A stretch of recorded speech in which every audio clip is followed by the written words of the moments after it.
The Forgotten Catacombs of Paris. It was a balmy spring evening when a group of 4 American tourists stepped off the train at Gare du Nord, their excitement palpable as they breathed in the Parisian air. For Emma, Jason, Lauren, and Mark, this trip was supposed to be the adventure of a lifetime. They were college friends, now in their late 20s, reuniting after years apart. Paris had always been on their bucket list, and they were determined to explore every corner of the city, from its romantic landmarks to its darker, more mysterious underbelly. What they didn't know was that Paris held secrets. Secrets buried so deep they had been forgotten by most. The trouble began innocently enough. On their second night in the city, after a long day spent wandering the Louvre and eating crepes by the Seine, the group found themselves seated at a dimly lit cafe in the Latin Quarter.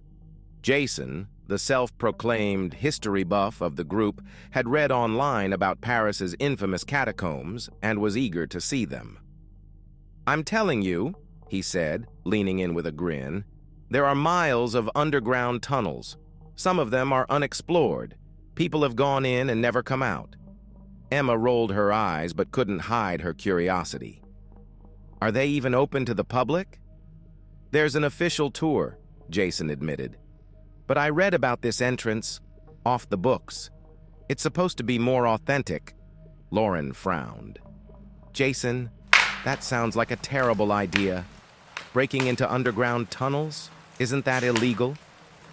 Mark, always the thrill-seeker, leaned back in his chair, smirking. "Come on, Lauren. Where's your sense of adventure? Besides, how dangerous could it be?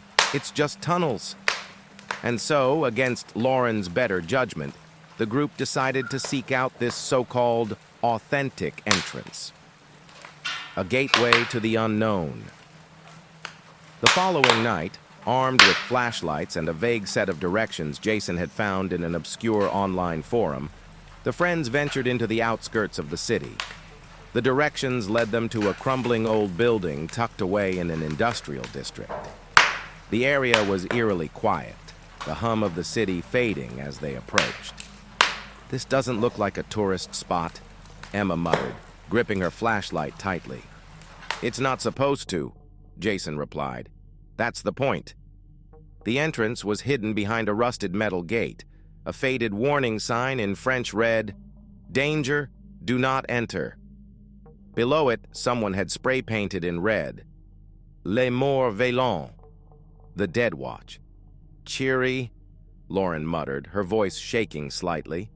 Mark pushed the gate open with a loud creak, revealing a narrow staircase spiraling down into darkness. The air was heavy with the smell of damp earth and decay. "Ladies first," he joked, but no one laughed. As they descended, the walls grew colder, the sounds of the city above replaced by an oppressive silence. Their flashlights barely illuminated the claustrophobic space, and the faint echoes of their footsteps only added to the growing sense of unease. At the bottom of the stairs, they found themselves in a narrow tunnel lined with skeletal remains. Skulls and bones were stacked neatly along the walls, forming macabre patterns that seemed to stretch endlessly in both directions. "Okay, this is officially creepy," Emma said, her voice hushed. Jason, however, was thrilled. "Can you believe this? These are actual bones from centuries ago. The catacombs were used as a burial site when Paris's cemeteries overflowed. This is history." Lauren wasn't listening. She was staring at something farther down the tunnel, a faint light flickering in the distance. "Do you see that?" she whispered. The group fell silent, straining their ears. The light wasn't stationary. It moved, like someone, or something, was carrying it. "The first warning." "Maybe it's another group," Mark suggested, though his voice lacked conviction. "Or a caretaker," Jason added. "We should be careful." As they moved closer, the light suddenly extinguished, plunging the tunnel back into darkness. Emma let out a small gasp, her flashlight trembling in her hands. "This isn't funny," she said, glaring at Jason. "It wasn't me," he protested. A faint whisper echoed from the darkness, the words too muffled to understand. It was a sound that sent chills racing down their spines like dry leaves scraping across stone. "Let's turn back," Lauren urged, her voice panicked. "We just got here," Mark argued, but even he sounded uneasy. The whispers grew louder, coming from all directions now. The group huddled together, their flashlights darting across the walls, but there was nothing there. Only the endless rows of bones staring back at them. Suddenly, Emma screamed. Her flashlight had fallen on a figure standing just beyond their reach. It was a man, or at least it had been once. His hollow eyes glowed faintly, and his flesh hung from his bones in tattered strips. He didn't move. He just stared, his mouth stretching into a grotesque smile. "Run!" Jason shouted, pulling Emma by the arm. The group sprinted back the way they had come, their flashlights bouncing wildly against the walls. The whispers followed them, growing louder and more frantic, as if the walls themselves were alive with voices. But when they reached the staircase, it was gone. Trapped below. Panic set in as they realized they were lost. The tunnels all looked the same, each one lined with the same unending pattern of bones. "This doesn't make any sense," Jason said, his voice trembling. "We came this way." "No, we didn't," Lauren snapped. "You've gotten us lost, Jason." "Arguing isn't going to help," Mark said, trying to stay calm. "Let's just pick a direction and keep moving. We have to find the exit eventually." But as they wandered deeper into the labyrinth, the air grew colder and the whispers more insistent. Shadows danced just beyond the reach of their flashlights, and every so often, one of them would catch a glimpse of movement, a flicker of a figure, a flash of glowing eyes. "Do you hear that?" Emma asked, her voice barely above a whisper. They all stopped, straining to listen. Somewhere in the distance, faintly, came the sound of a child's laughter. "That's not possible," Lauren said, tears streaming down her face, and then the laughter stopped, replaced by a low, guttural growl. The forgotten guest of Montmartre. Paris was everything they had imagined, a city of light, romance, and culture. For Beth and her husband, Eric, it was their long-awaited dream vacation, a break from the monotony of their suburban life in Denver. Their itinerary was packed with visits to iconic landmarks, leisurely strolls through charming cobblestone streets, and sampling every pastry they could find. But no guidebook had prepared them for the horrors lurking in Montmartre. They had booked an Airbnb in a centuries-old apartment building perched high on the hill. The listing had boasted of authentic Parisian charm, complete with antique furnishings and a balcony offering a breathtaking view of the Sacré-Cœur.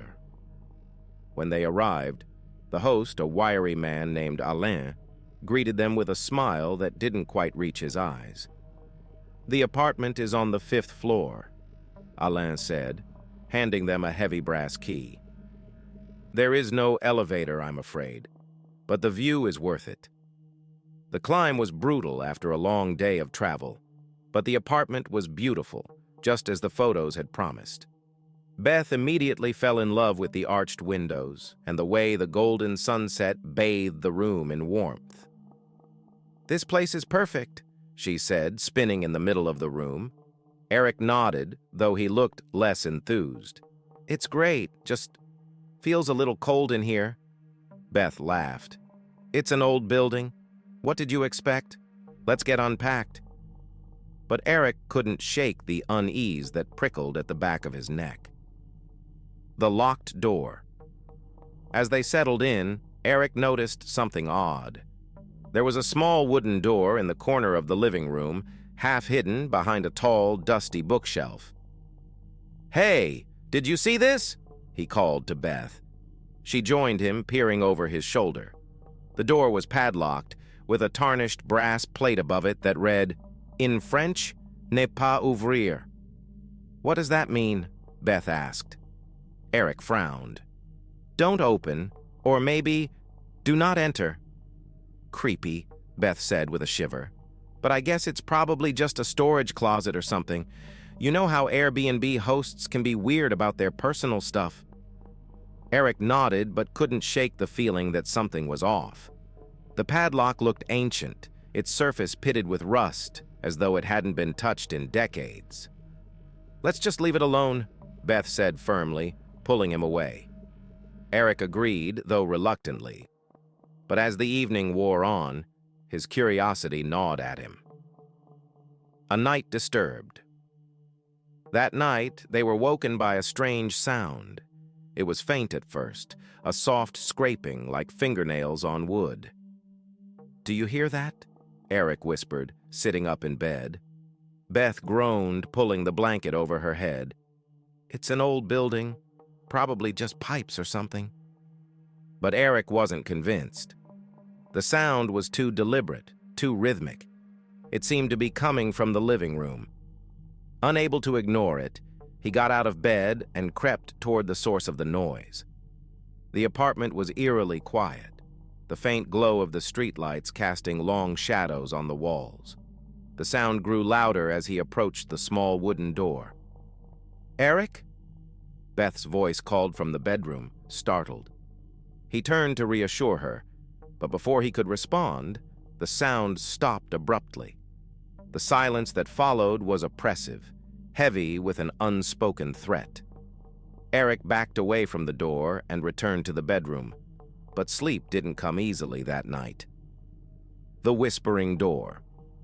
The next day, they tried to shake off the unsettling night by exploring Montmartre.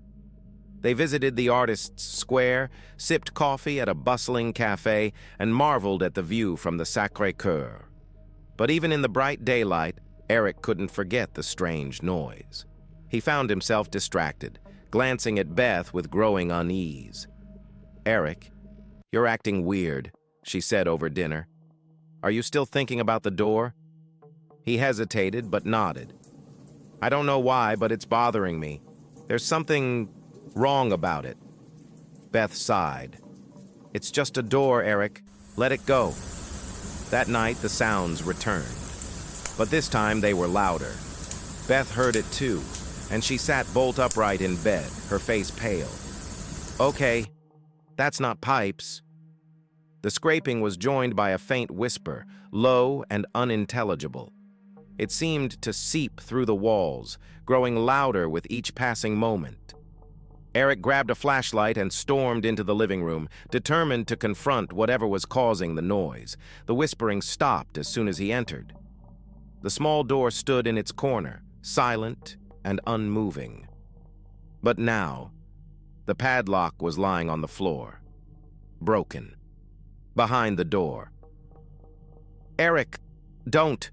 Beth begged as she appeared behind him, clutching a blanket around her shoulders. But he couldn't stop himself. He reached for the door, his hand trembling as he pushed it open.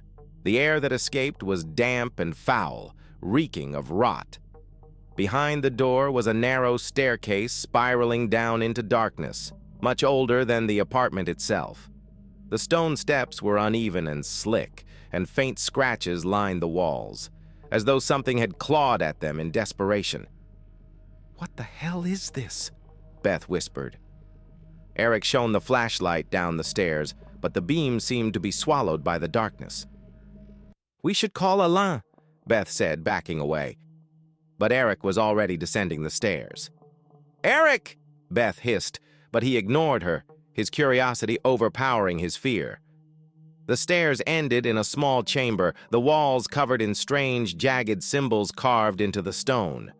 In the center of the room was a table, and on it lay a bundle wrapped in filthy, blood-stained cloth. Eric hesitated, his breath hitching. The bundle moved. The forgotten guest. Beth screamed as Eric staggered backward, dropping the flashlight. The light rolled across the floor, illuminating the bundle as it began to unravel. From within emerged a figure impossibly thin and contorted, its limbs bending at unnatural angles. Its face was shrouded in shadow, but its eyes glowed with a sickly yellow light. It opened its mouth, emitting a sound that was part scream, part guttural growl. Eric scrambled up the stairs, grabbing Beth's hand. "Run!" he shouted. They fled the apartment without looking back, the sound of scraping and whispers following them into the night. When they returned the next morning with the police, the apartment was empty. The small wooden door was gone, leaving only a blank wall in its place. Alain was unreachable, and the Airbnb listing had vanished. Beth and Eric never spoke of what they had seen, but they couldn't escape the feeling that something had followed them home. The shadow of the opera house. Paris was every bit as enchanting as Amelia had dreamed.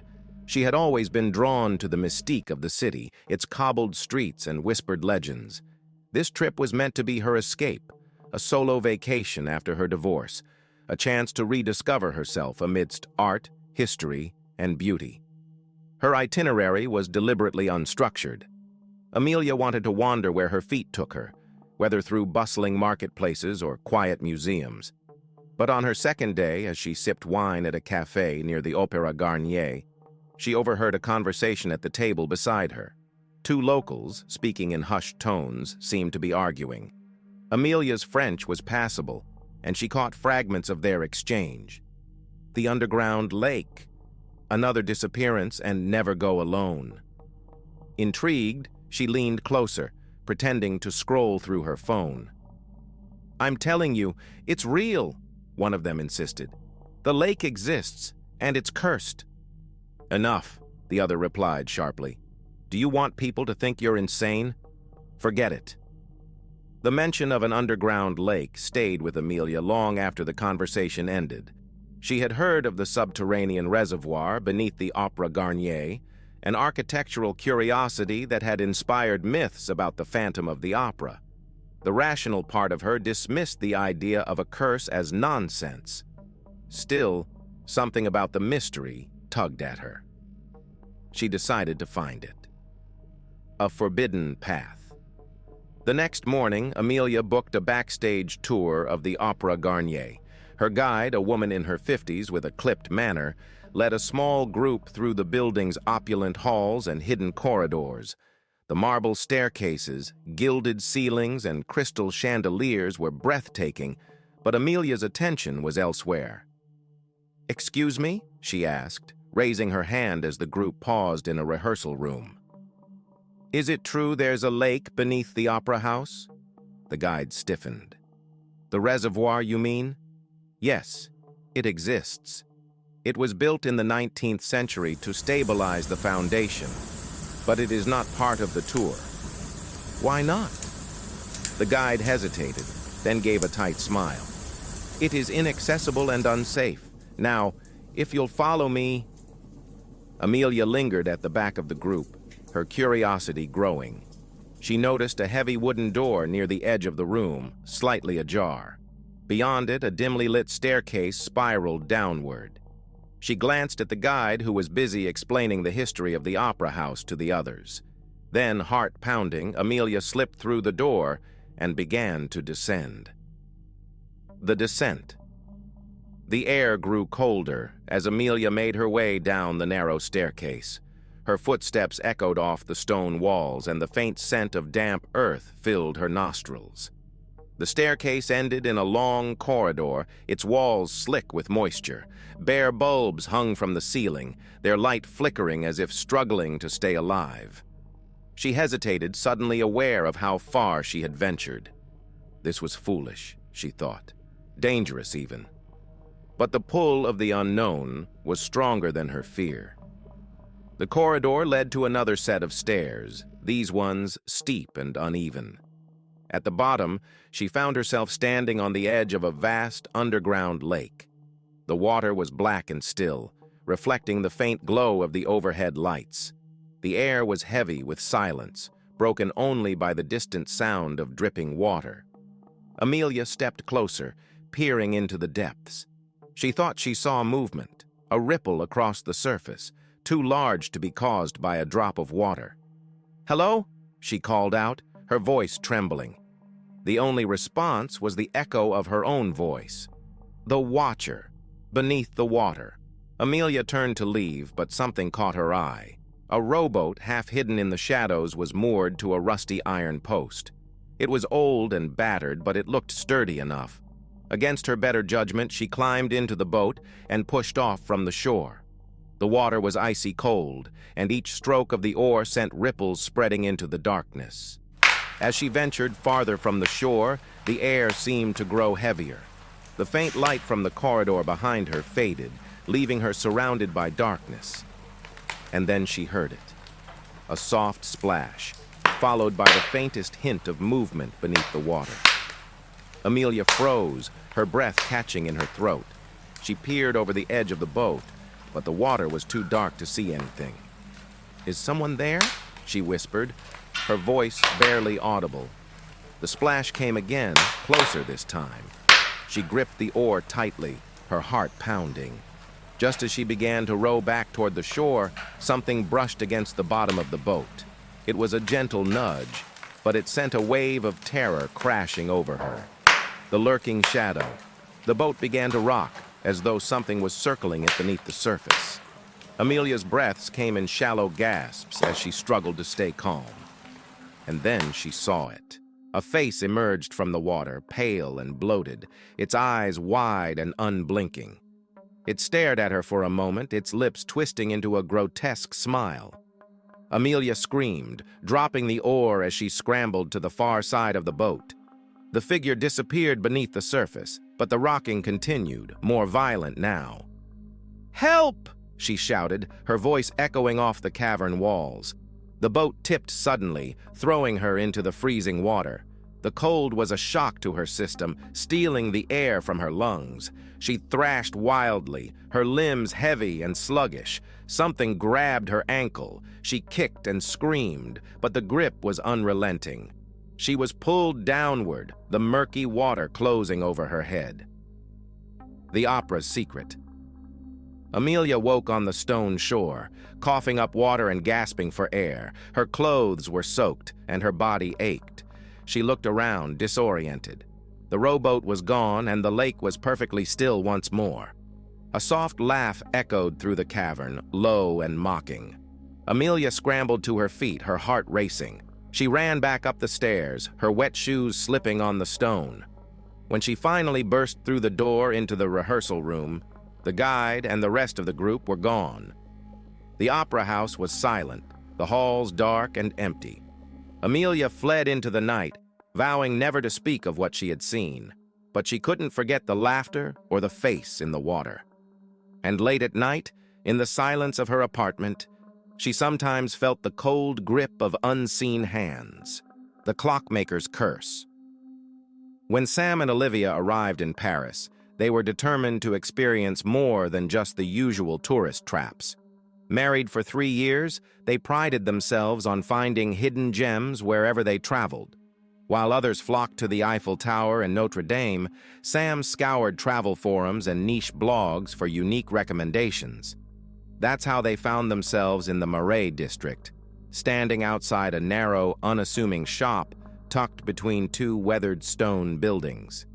A faded wooden sign above the door read, "L'Atelier du Temps," the workshop of time. "This is supposed to be the oldest clock shop in Paris," Sam explained, glancing down at his phone. "It's been here for over 200 years. They say the clocks are handmade and, well, there's something a little mysterious about them." Olivia raised an eyebrow. "Mysterious how?" Sam shrugged, a mischievous smile playing on his lips. "I guess we'll find out." He pushed open the door, and a small bell chimed, its sound oddly muffled. The workshop of time. The shop was unlike anything they had ever seen. The air was thick with the smell of aged wood and machine oil.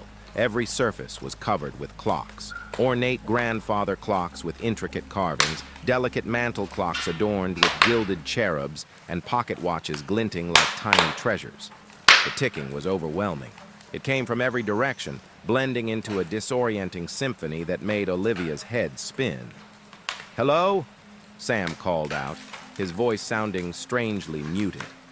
From the shadows emerged a tall, gaunt man in a threadbare suit. His hair was white as snow, and his sharp blue eyes seemed to pierce right through them. "Bienvenue," the man said, his voice smooth and cold. "Welcome to my humble workshop." Sam extended his hand. "Hi, I'm Sam. This is my wife, Olivia. We read about your shop online and thought we'd check it out." The man's lips curled into a thin smile, but he didn't shake Sam's hand. "I am Monsieur Duray," he said. "A pleasure to have such curious visitors." As Sam began asking questions about the clocks, Olivia wandered deeper into the shop. One particular clock caught her eye, a small, ornate piece encased in glass. It was unlike the others. Its face was dark, with numbers painted in crimson. The hands moved backward, ticking in reverse. "What's this one?" she asked. Monsieur Duray's expression darkened. "Ah," he said softly, "that is not for sale." "Why not?" Olivia pressed, unable to look away from the strange clock. "It is cursed," Duray said, his voice barely above a whisper. "A relic of my ancestors' folly. I keep it only as a reminder of what should never be tampered with." Sam laughed nervously. "Cursed? That's quite the sales pitch." But Duray didn't smile. "Time is not a game, monsieur. And that clock, it is dangerous." The purchase. Despite Duray's warning, Olivia couldn't stop thinking about the clock. There was something hypnotic about the way it ticked backward, as though it held secrets she couldn't quite grasp. When Monsieur Duray disappeared into the back room to retrieve something for Sam, Olivia made a decision. "How much do you think it's worth?" she whispered. Sam frowned. "Olivia, he said it's not for sale." "Maybe he just says that to make it seem special. You know, exclusivity." Before Sam could protest further, Olivia slid her credit card onto the counter, along with a slip of paper on which she had scribbled her hotel address. "Just in case," she murmured. The first night. The clock arrived at their hotel the next afternoon, wrapped in brown paper tied with twine. There was no note, no receipt, just the clock and its ominous, backward ticking. "Olivia, I really don't think we should keep this," Sam said as she set it on the bedside table. "Oh, come on," she replied, brushing him off. "It's just a clock." But that night, as they lay in bed, the ticking seemed louder than before. Sam tried to ignore it, but it burrowed into his mind, each backward tick filling him with a vague sense of unease. Then came the dream. Sam found himself standing in the clock shop, but it was empty and silent. The clocks on the walls were broken, their faces cracked and their hands frozen. At the center of the shop stood Monsieur Duray, holding the cursed clock. "You should not have taken it," Duray said, his voice echoing unnaturally. "I didn't," Sam began, but the clock's hands began spinning wildly, faster and faster until the entire room dissolved into darkness. Sam woke with a gasp, drenched in sweat. The clock was ticking steadily on the bedside table, its crimson numbers glowing faintly in the dark. The backward world. Over the next few days, strange things began to happen. At first, it was small things. Sam's watch stopped working, and their phones glitched, displaying the wrong time. Olivia's hairpins, left on the nightstand one morning, reappeared in her suitcase as though they had never been unpacked. But then, it escalated. One evening, as Olivia was brushing her hair, she caught her reflection in the mirror. For a moment, it didn't move with her. Instead, it stared back at her, unblinking, before slowly raising its hand in a silent wave. "Sam!" she screamed, stumbling backward. By the time he arrived, the mirror showed nothing unusual. "You're just stressed," Sam said, though he didn't sound convinced. That night, Sam had another dream. This time, he was standing in the middle of a bustling Parisian street. People moved around him in reverse, walking backward, their conversations garbled and strange. The Eiffel Tower loomed overhead, its iron structure rusting and collapsing as though time itself was unraveling. At the center of it all stood the clock. When he woke, the crimson numbers on the clock's face were glowing brighter than ever, illuminating the room in an eerie red light. A terrible bargain. Desperate, Sam and Olivia returned to the shop, carrying the clock wrapped in a blanket. "You must take it back," Sam pleaded as Monsieur Duret appeared from the shadows. Duret's expression was grim. "I warned you," he said. "The clock does not simply keep time, it consumes it. For every moment it ticks backward, it steals a moment from your future." Olivia's face paled. "How do we stop it?" Duret hesitated. "The curse can only be broken with a sacrifice. You must offer it something of great value." "What kind of sacrifice?" Sam demanded. But Duret did not answer. The final toll. That night, as the clock's ticking grew deafening, Sam made his decision. He carried it to the Pont des Arts, the famed bridge of love locks. "You want something valuable?" he muttered.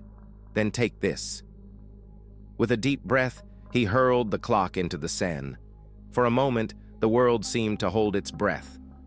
Then the water erupted in a flash of crimson light, and the clock was gone. When Sam returned to the hotel, he found Olivia waiting for him, her face pale but relieved. "Is it over?" she whispered. "I think so," he replied, pulling her into his arms. But as they lay in bed that night, a faint ticking echoed through the room, and on the nightstand, where the clock had once sat, was a single crimson number, 12.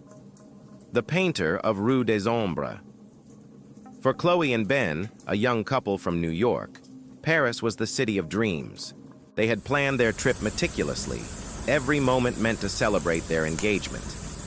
Chloe, an art history student, was particularly thrilled to visit the galleries and museums that had inspired countless masterpieces. Ben, less passionate about art but eager to make Chloe happy, went along with her every whim. Their second day in the city was spent exploring Montmartre, wandering the winding streets once frequented by artists like Monet and Toulouse-Lautrec. It was during this aimless stroll that they stumbled upon Rue des Ombres, a quiet, narrow alley tucked away from the tourist crowds. The street seemed frozen in time, its cobblestones uneven and its buildings leaning precariously toward one another. At the end of the alley stood a small shop with a sign that read, "Galerie des Morts," the Gallery of the Dead. "Look at this place," Chloe exclaimed, already pulling Ben toward the door. "Do you think it's even open?" Ben asked, eyeing the dusty windows. "Only one way to find out." The Gallery of the Dead. The door creaked loudly as they entered, the sound echoing in the stillness. The gallery was dimly lit, the walls lined with paintings that seemed to absorb rather than reflect the light. Each piece was hauntingly realistic. A woman standing on a wind-swept cliff, her face frozen in a silent scream. A man staring into a cracked mirror, his reflection grinning maliciously back at him. A child clutching a bouquet of wilting flowers, her shadow stretching unnaturally across the ground. "Creepy," Ben muttered, glancing nervously at the paintings. Chloe, however, was mesmerized. "These are incredible," she whispered. "The detail, it's almost too real." From the back of the gallery emerged a man dressed entirely in black. His face was gaunt, his eyes sunken, and his movements unnaturally smooth, as though he were gliding rather than walking. "Bienvenue," he said, his voice soft but commanding. "Welcome to my gallery. I am Emile, the curator." Chloe stepped forward eagerly. "Your work is stunning. Are you the artist?" Emile smiled faintly. "I am merely the keeper of these pieces. Each painting here was created by an artist who vanished shortly after completing their work." Ben raised an eyebrow. "Vanished?" "Yes," Emile replied, his gaze lingering on Ben for a moment too long. "Some say they were consumed by their art. Others believed they simply lost their way in the world. The air in the gallery seemed to grow heavier. The forbidden painting. As Emile spoke, Chloe's eyes were drawn to a painting partially obscured by a black velvet curtain. Unlike the others, this one seemed deliberately hidden. "What's behind there?" she asked, pointing to the shrouded painting. Emile's smile faded. "That one is not for public view, it is dangerous." Chloe's curiosity only grew. "Dangerous? How can a painting be dangerous?" Emile stepped closer, his expression grave. "There is a legend among artists, mademoiselle.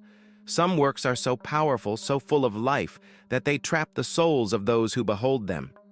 That painting is one such work." Ben chuckled nervously. "That's a good story. But come on, it's just a painting." Emile's gaze darkened. "It is not a matter to be taken lightly." But Chloe couldn't resist. When Emile turned his back to address another customer, a figure Chloe could have sworn wasn't there moments before, she slipped past the velvet rope and pulled back the curtain. The painting beneath was unlike anything she had ever seen. It depicted a Parisian street at dusk, eerily similar to Rue des Ombres, but the details were wrong. The shadows stretched unnaturally long, and the windows of the buildings were filled with faces, distorted, hollow-eyed faces staring directly at her. At the center of the painting stood a lone figure, its back to the viewer. It was draped in a tattered cloak, its head turned just enough to reveal a hint of a sharp, skeletal profile. As Chloe stared, the shadows in the painting seemed to shift. The figure began to turn toward her, drawn into the canvas. "Chloe, what are you doing?"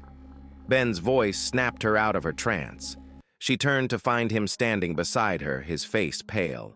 I don't know," she stammered. Emile appeared suddenly, his face a mask of anger. "I warned you," he hissed, pulling the curtain shut with a flourish. "You should not have looked." "We're leaving," Ben said firmly, grabbing Chloe's hand. But as they turned to leave, Chloe noticed something strange. The gallery felt different. The paintings on the walls no longer depicted strangers. They depicted her. In one, she was standing on Rue des Ombres, staring at the gallery's entrance. In another, she was pulling back the velvet curtain.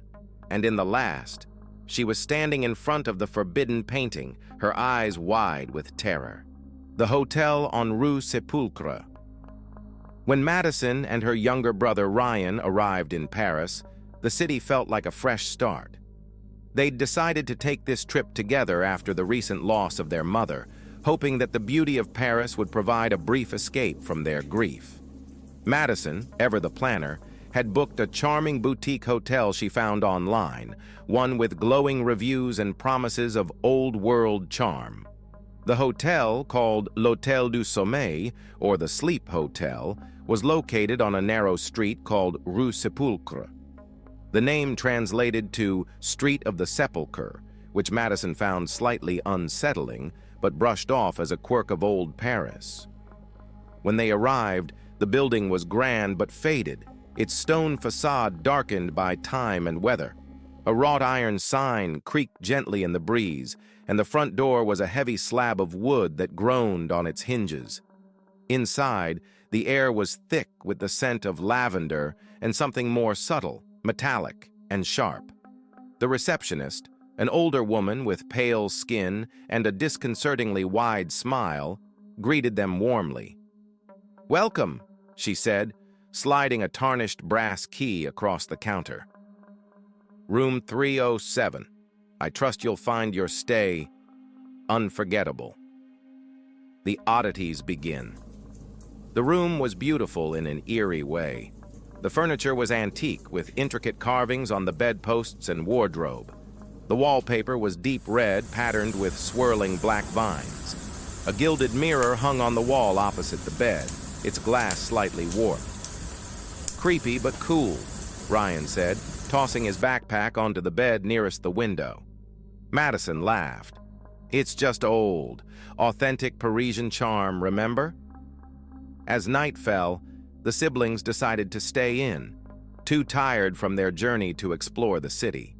They ordered room service, a simple meal of baguettes, cheese, and wine, and settled in to watch a movie on Madison's laptop. Around midnight, Madison heard it for the first time. A faint whispering, so quiet she thought she might be imagining it. She paused the movie. "Do you hear that?" she asked Ryan. "Hear what?" "Whispering," she said, tilting her head. Ryan shook his head. "You're just tired. It's probably the wind or something." Madison wasn't convinced, but she let it go. The sleep that wasn't sleep. That night, Madison had a vivid dream. She was walking down the hall outside their room, the crimson wallpaper seeming to pulse like a heartbeat. The air was thick and stifling, and the floor creaked under her bare feet. At the end of the hall was a door she hadn't noticed before, black, with no number on it. From behind it came the sound of scratching, like fingernails on wood. She reached for the doorknob, her hand trembling, but just as her fingers brushed the cold metal, the door flew open. A figure loomed in the darkness, its face obscured but its eyes burning like hot coals. Madison woke with a gasp, her heart pounding. The room was dark, the only light coming from the street lamp outside. She turned to check on Ryan and froze. He was sitting upright in bed, his eyes open but unfocused. His lips were moving silently, as though speaking to someone she couldn't see. "Ryan," she whispered, her voice trembling. He didn't respond. Instead, he lay back down, his movements stiff and unnatural, and closed his eyes. Madison didn't sleep for the rest of the night. The locked room. The next morning, Madison told Ryan about the strange dream and what she had seen. He laughed it off, calling it jet lag mixed with creepy hotel vibes. But Madison couldn't shake the feeling that something was wrong. They spent the day sightseeing, visiting the Eiffel Tower and wandering through the Marais district. But Madison was distracted, her thoughts drifting back to the black door in her dream. When they returned to the hotel that evening, she decided to investigate. "Just stay here," she told Ryan. "I'll be back in 5 minutes." "Madison, come on," Ryan protested. "You're acting paranoid." "I'll be fine." The hallway was dimly lit, the shadows stretching long and jagged. Madison walked slowly, her eyes scanning the walls for anything out of place. And then she saw it. At the far end of the hall was the black door, just as it had appeared in her dream. Her hand trembled as she reached for the doorknob. This time it turned easily, and the door creaked open. The room beyond was small and dark, lit only by a single flickering candle. The walls were lined with photographs, black and white portraits of past guests, their faces stern and lifeless. In the center of the room stood a small table. On it was a stack of old-fashioned guest books, their leather covers cracked with age. Madison picked one up and flipped through its pages. Each entry was written in elegant script, but the names were unfamiliar and the dates stretched back centuries. She turned to the last page and froze. There, in the same elegant script, was her name and Ryan's. The date was today. The hotel's secret Madison stumbled back into the hallway, her breath coming in shallow gasps. She slammed the door shut and ran back to their room. "We have to leave," she said, grabbing her suitcase. Ryan looked at her like she was crazy. "What are you talking about? This place isn't right," Madison insisted. "We need to go now." But before Ryan could respond, the lights in the room flickered and went out. The air grew cold, and the faint whispering Madison had heard the night before returned, louder now, surrounding them. Ryan grabbed her hand. "Okay, we're leaving." They opened the door to the hallway, but it wasn't the same. The wallpaper was peeling, revealing rotting wood beneath. The floorboards creaked and groaned as though under immense pressure. And at the far end of the hall stood the black door, now wide open. A figure emerged from the shadows, its movements jerky and unnatural. Its face was pale and distorted, its eyes hollow sockets. It raised a skeletal hand and pointed directly at them. "Run!" Madison screamed, pulling Ryan down the hall. The escape. The siblings sprinted through the twisting corridors, the layout of the hotel shifting around them. Doors appeared and disappeared, leading to dead ends or empty rooms. The whispers grew louder, blending into a cacophony of voices. Finally, they found the staircase and ran down to the lobby, but it too had changed. The receptionist was gone, and the front desk was covered in dust and cobwebs. "Where's the exit?" Ryan shouted, panic in his voice. "There!" Madison pointed to the front door, which now stood slightly ajar. They burst through it and stumbled onto the street.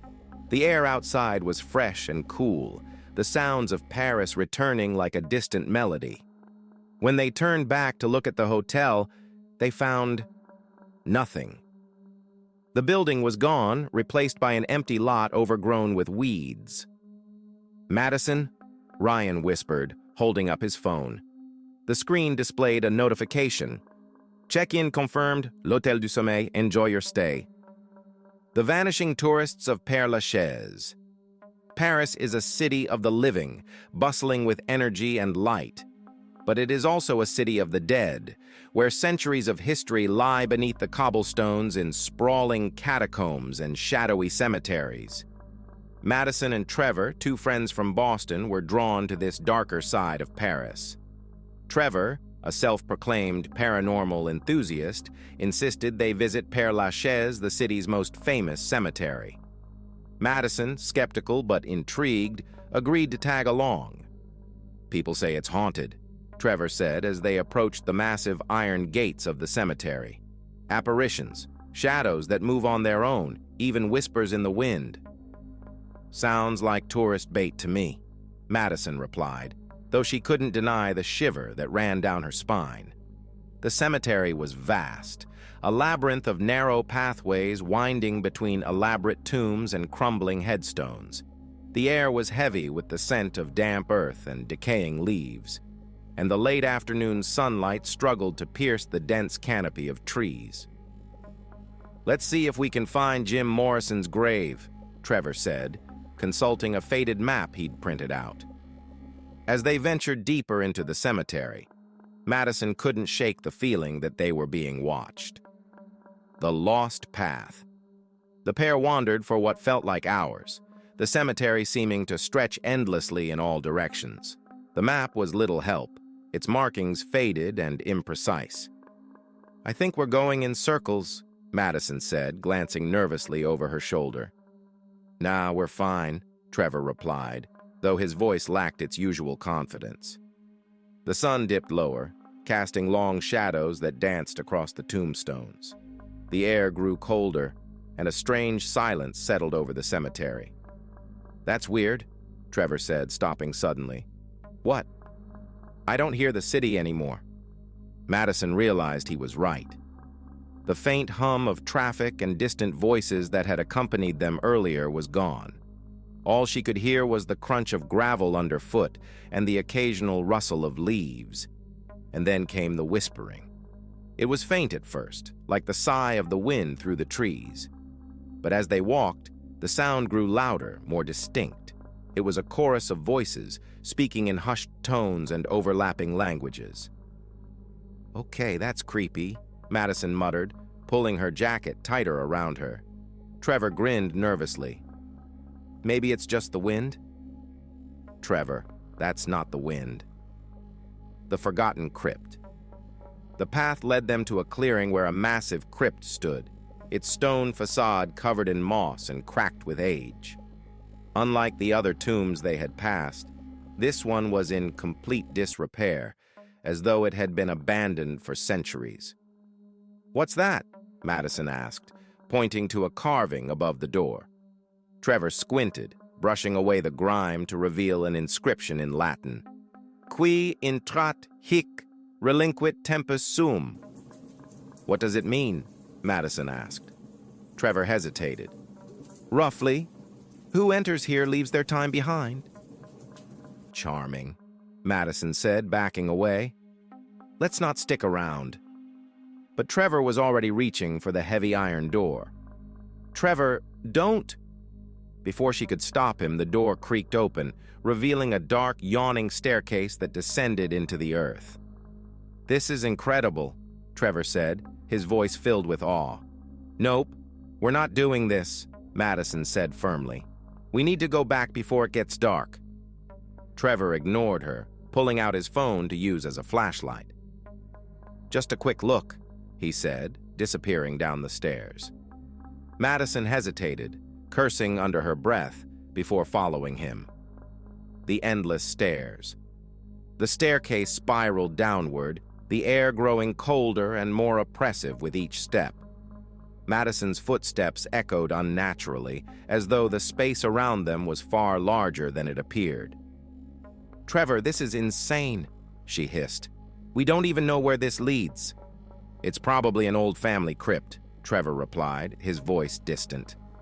Madison realized he was far ahead of her now, his flashlight barely visible in the darkness. "Wait for me," she called, quickening her pace. But when she rounded the next curve, Trevor was gone. "Trevor!" she shouted, her voice echoing eerily in the silence. The staircase stretched on endlessly below her, and the darkness seemed to close in around her. The room of names.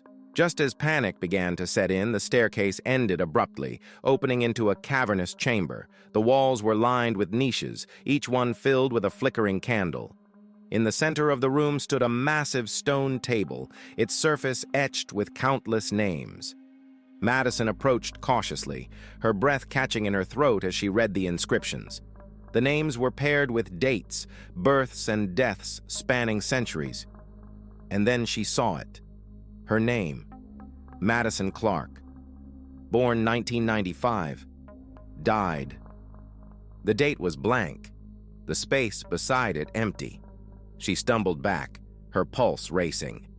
"Trevor!" she called, her voice trembling. A shadow moved at the edge of the room. "Trevor, is that you?" The figure stepped into the candlelight, and Madison's blood turned to ice. It wasn't Trevor. It was a man, or what had once been a man. His skin was pale and translucent, stretched tightly over his bones. His eyes were empty sockets, and his lips parted in a grotesque grin. "Leave!" the figure rasped, its voice like dry leaves. Madison turned and bolted back up the stairs, her heart pounding in her chest. The cemetery that never ends. When she finally emerged from the crypt, the sky was dark, and the cemetery was unrecognizable. The paths twisted in impossible directions, and the graves seemed to stretch endlessly into the horizon. "Trevor!" she screamed, but there was no reply. The whispering returned, louder this time, as though the voices were all around her. She ran blindly, her breath ragged, her legs burning. Finally, she saw a light in the distance, a lantern swaying gently in the gloom. She ran toward it, hoping for salvation.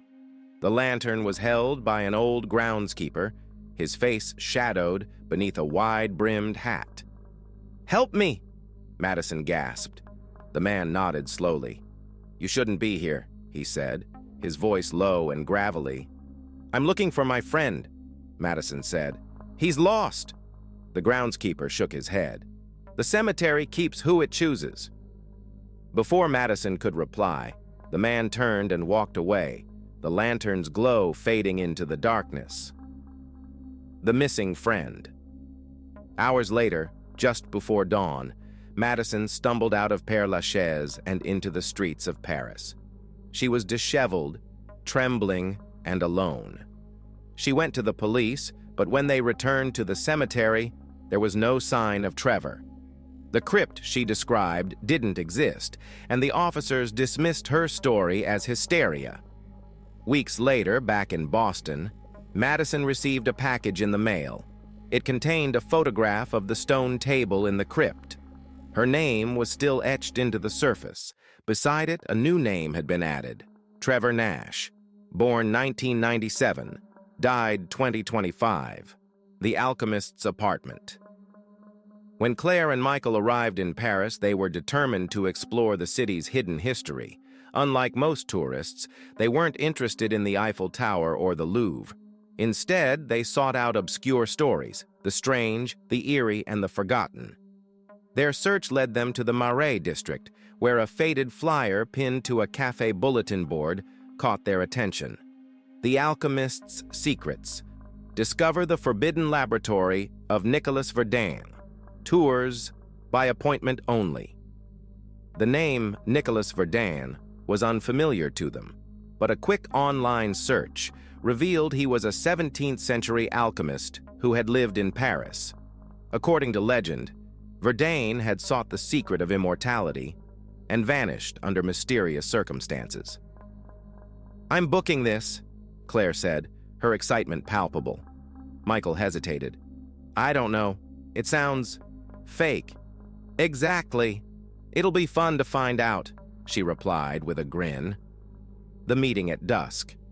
The flyer instructed them to meet their guide at sunset on a quiet street near Place des Vosges. When they arrived, the area was deserted, the warm glow of the day fading into twilight. A man emerged from the shadows, startling them. He was tall and thin, dressed in a shabby black coat and a wide-brimmed hat that cast his face in shadow. "You are here for Verdun's apartment?" he asked, his voice deep and raspy. "Yes," Claire said, though she took an instinctive step closer to Michael. The man nodded. "Follow me." He led them down a narrow alley, the walls of the buildings pressing close on either side. At the end of the alley stood a crumbling door with no handle, its surface carved with strange, angular symbols. "This is the place," the guide said, producing an old iron key from his pocket. The door creaked open, revealing a spiral staircase that descended into darkness. "No elevator, I'm guessing," Michael joked nervously. The guide ignored him. "Be careful. The apartment has its own rules." "What kind of rules?" Claire asked, her curiosity piqued. But the guide didn't answer. He simply gestured for them to proceed. The apartment. The staircase ended in a dimly lit hallway. At the far end was a wooden door with a brass plaque that read, "Nicolas Verdun." Michael hesitated. "Do you think this is really his apartment? I mean, it's been centuries." "Only one way to find out," Claire said, pushing the door open. The air inside was thick and stale, carrying the faint scent of sulfur. The apartment was surprisingly intact, filled with antique furniture and shelves lined with dusty books. At the center of the room stood a massive oak table covered in alchemical tools, glass beakers, metal flasks, and mortar and pestles. "This is incredible," Claire whispered, running her fingers over the table's surface. Michael, less enthusiastic, wandered toward a cabinet filled with jars of unidentifiable substances. One was labeled sang de vie, blood of life. "Okay, this is officially creepy," he muttered. Claire, meanwhile, had found a leather-bound journal lying open on the table. The handwriting was cramped and chaotic, the ink faded but legible. "The elixir is almost complete," one entry read. "But the cost is too great." The mirror. At the far end of the room stood a tall, ornate mirror framed in tarnished silver. Its surface was cloudy, as though it hadn't been cleaned in years. "Look at this," Claire said, approaching the mirror. Michael joined her, peering into the glass. For a moment, their reflections were normal. Then something shifted. The reflections began to move on their own, their heads turning to face the real Claire and Michael. "What the hell?" Michael gasped, stepping back. The mirror Claire raised a hand and pressed it against the glass. Her lips moved, but no sound came out. "Do you see that?" Claire whispered, her voice trembling. Before Michael could respond, the mirror Claire's face twisted into a grotesque grin. The mirror. Michael stepped forward, his eyes glowing faintly. "We need to get out of here," Michael said, grabbing Claire's arm. But when they turned, the apartment was no longer as they'd left it. The walls were darker, the furniture covered in cobwebs. The books on the shelves had disintegrated into ash, and the air was stifling. The laboratory awakens. The door they'd entered through was gone, replaced by a solid wall. "Where's the exit?" Claire asked, panic rising in her voice. Michael pulled out his phone, but there was no signal. The only light came from the flickering candles on the table. As they searched for a way out, the alchemical tools on the table began to move. Beakers tipped over, spilling thick, bubbling liquids onto the surface. The air filled with the sound of whispers, too faint to understand but growing louder by the second. Michael turned to Claire. "This is a trap. We need to—" He stopped mid-sentence, his eyes widening in terror. Behind Claire, a shadowy figure had materialized, its form shifting and unstable. It wore a tattered robe, and its face was a swirling void. Claire turned slowly, her breath catching in her throat. Who are you?" she stammered. The figure raised a skeletal hand, pointing toward the table. The journal's pages began to flip on their own, stopping at a new entry. The words seemed to write themselves in dark, wet ink. "The elixir is not for mortals. Leave now, or be consumed. The cost of curiosity." The room began to tremble, and the whispers grew deafening. Claire and Michael clung to each other as cracks spread across the floor, revealing a glowing red light beneath. The mirror shattered, its fragments hovering in the air like shards of ice.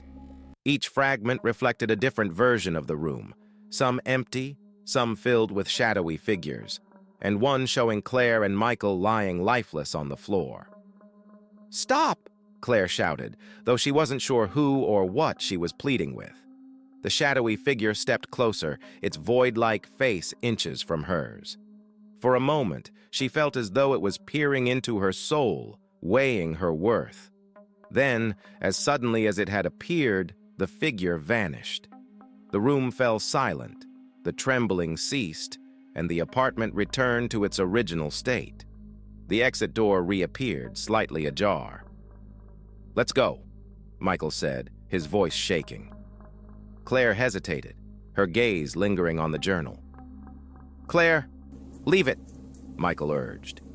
Reluctantly, she followed him out of the apartment. The aftermath. When they reached the alley, the guide was nowhere to be found. The door to the apartment was gone, replaced by a solid brick wall. As they walked back to their hotel, Michael noticed something strange. Claire's reflection in a shop window didn't match her movements. It lingered for a moment too long, watching him with unblinking eyes. That night, as Claire slept, Michael lay awake, staring at her. In the dim light of the room, her shadow stretched unnaturally across the wall, and it was moving.